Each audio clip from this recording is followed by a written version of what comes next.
¿Qué tal? Buenas noches, pues yo soy Fernando Bodeño Jiménez y en este video les presentaré mi práctica de la unidad 1 de ley de enfriamiento de Newton de la materia de ecuaciones diferenciales a cargo del profesor Christian Hamilton.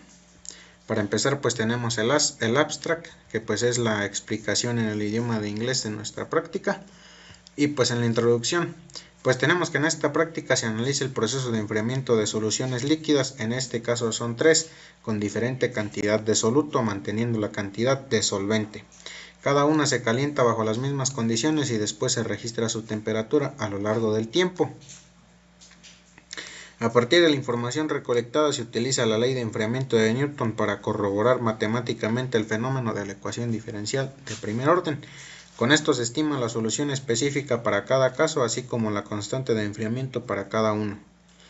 Como objetivo general, pues tenemos que analizar el proceso de enfriamiento de 3 soluciones con diferente concentración de soluto mediante la ley de enfriamiento de Newton, a partir de datos adquiridos con un microcontrolador, con el fin de estimar la solución específica con la ecuación diferencial y comparar el comportamiento de cada una de las muestras. En objetivos específicos, en el número 1 pues tenemos diseñar e implementar el sistema operativo con un microcontrolador y sensores de temperatura para la adquisición de datos de las 3 soluciones. En el punto número 2 pues tenemos que registrar al menos 40 muestras de temperatura de cada solución. En el número 3 pues tenemos que determinar la constante de enfriamiento K para cada solución. Obtener la solución específica de la ecuación diferencial, esto en el punto número 4, y como último en el punto número 5 pues tenemos que graficar los datos experimentales para cada caso y compararlos. Para empezar el desarrollo pues tenemos la explicación de nuestro código. Aquí pues vamos mostrando línea por línea y pues vamos explicando cosa por cosa, se los dejo a continuación.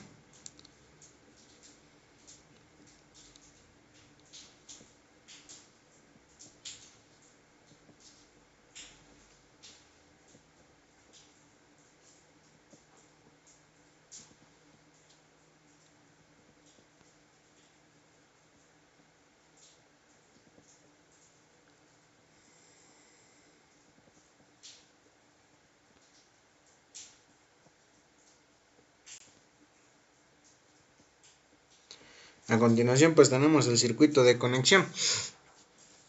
En este caso pues usamos un sensor de temperatura y pues una SP.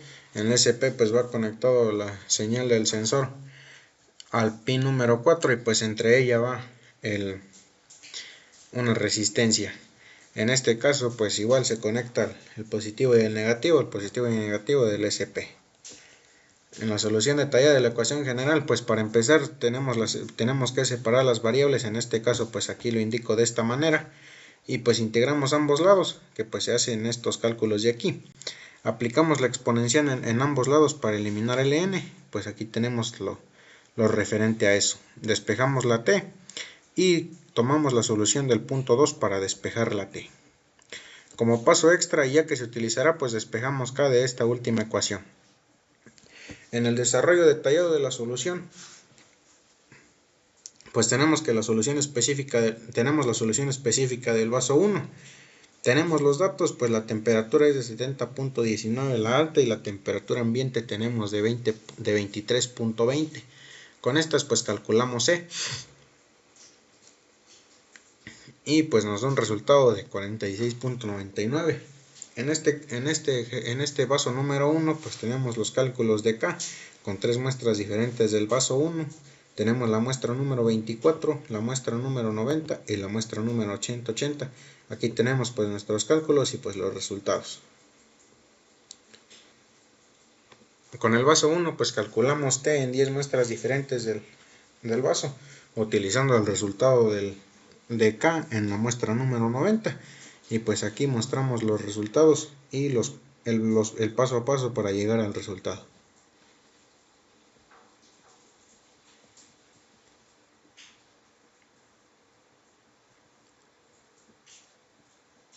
En la tabla de datos pues tenemos una tabla de datos y al lado su gráfica. En este caso pues son los datos calculados. Tenemos 10 temperaturas de 10 muestras y pues su gráfica al lado. En el segundo, pues en el primero teníamos los datos calculados, en este pues tenemos los datos de las muestras que nos dio el sensor, igual en pues diferente número de muestra, y pues aquí tenemos la tabla de datos y pues la gráfica. En la solución específica del vaso 2 pues es exactamente lo mismo, solo cambiamos el valor de T, que es 64.31, y pues la temperatura ambiente se queda de la misma manera. Igualmente pues calculamos C y pues nos da este resultado que tenemos aquí. Calculamos CACO en 3 muestras diferentes del vaso 2 y pues en este caso pues igualmente utilizamos la número 24, que pues este es su resultado y su desarrollo. Tenemos la número 90 igualmente en el 2 y pues este es su desarrollo y resultado. Y en la número 3 pues igualmente tenemos su desarrollo y resultado en la muestra número 180. Igualmente pues tenemos los cálculos de 10 temperaturas en 10 muestras diferentes utilizando el resultado de K en la muestra 90, que sigue este de aquí. Pues a continuación les dejo los cálculos y sus resultados.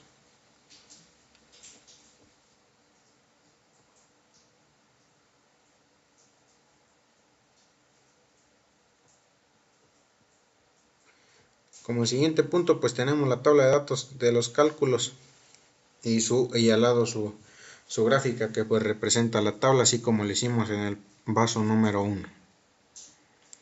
Y pues igual tenemos los cálculos de las muestras del sensor, y pues igual tenemos la tabla de datos y la representación en la gráfica. En el vaso número 3 pues se hace exactamente lo mismo, y pues aquí tenemos los resultados y el procedimiento. Igualmente se calculan las 10 muestras y pues igual aquí están los resultados y el procedimiento.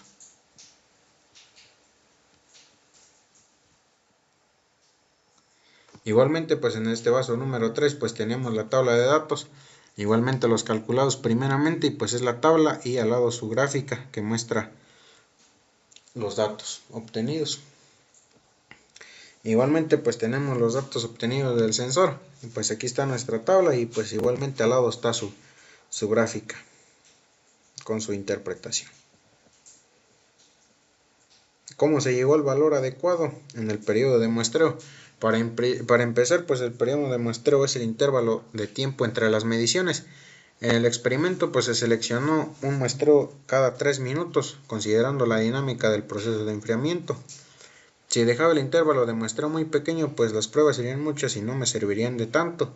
Entonces pues dejé de 3 minutos para representar un valor adecuado entre las pruebas y pues una buena recolección de datos, ya que se realicen pruebas que me dieran valores cada minuto y las pruebas eran muy parecidas en la cantidad arrojada, por eso decidí aumentar el tiempo entre las pruebas. Además con este tiempo pues nos ayudó a tener 70 muestras, que pues igual nos ayudaron mucho, ya que superaron las 40 muestras mínimas que yo tenía pensadas. Y pues igual esto tiene la evolución exponencial de la temperatura, tal como lo establece la ley de enfriamiento de Newton. La explicación del proceso para obtener las muestras de cada vaso. Pues para la obtención de las muestras de cada vaso se hizo por separado, ya que solo yo contaba con un sensor. El proceso fue el siguiente. Pues como primera parte pues elegimos un microcontrolador, un sensor y un generador generar un código, para la recolección de datos.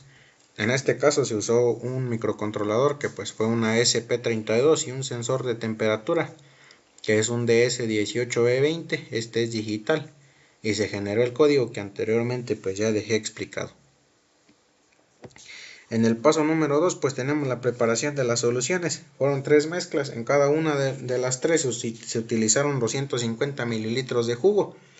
En la número 1 pues se le aplicó una cucharada de sal, en la número 2 se le aplicó 2 cucharadas de sal y en la número 3 fueron 3 cucharadas.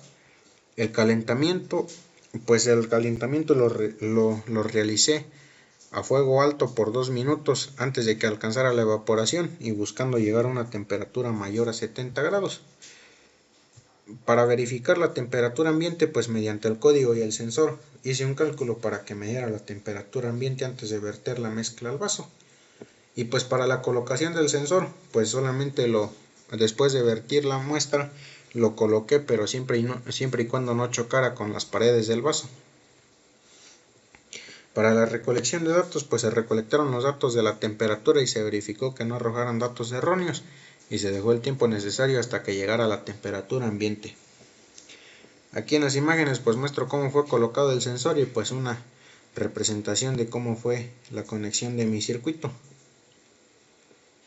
Aquí tenemos la tabla de datos de las diferentes soluciones. En la tabla número 1 pues tenemos la del vaso 1. Pues en la columna 1 tenemos la prueba, el número de prueba. En el segundo pues el cierto tiempo a la que nos lo daba. Y en la tercera pues la temperatura, que es lo que más nos importaba. Y pues a continuación les muestro las tablas del vaso 1, del vaso 2 y del vaso 3.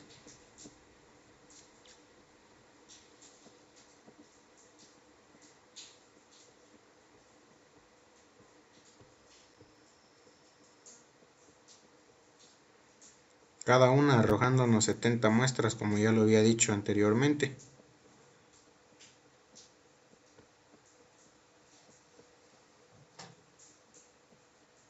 Y pues empezamos con las gráficas. Tenemos nuestra gráfica del vaso 1, la del vaso 2 y la del vaso 3. Estas gráficas muestran la recolección de datos en cada uno de los vasos. Después tenemos la comparación de los tres vasos en una sola gráfica.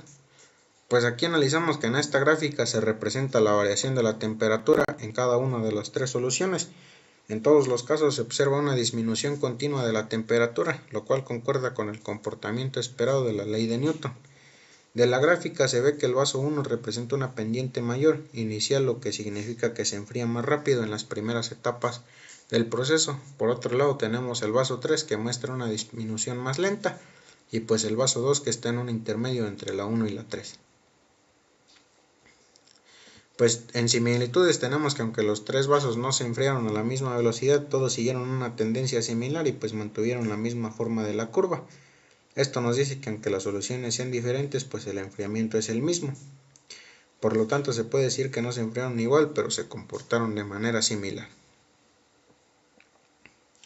En conclusión, pues tenemos que en este experimento se aplicó una ecuación diferencial de primer orden para el proceso de enfriamiento de distintas soluciones utilizando la ley de enfriamiento de Newton.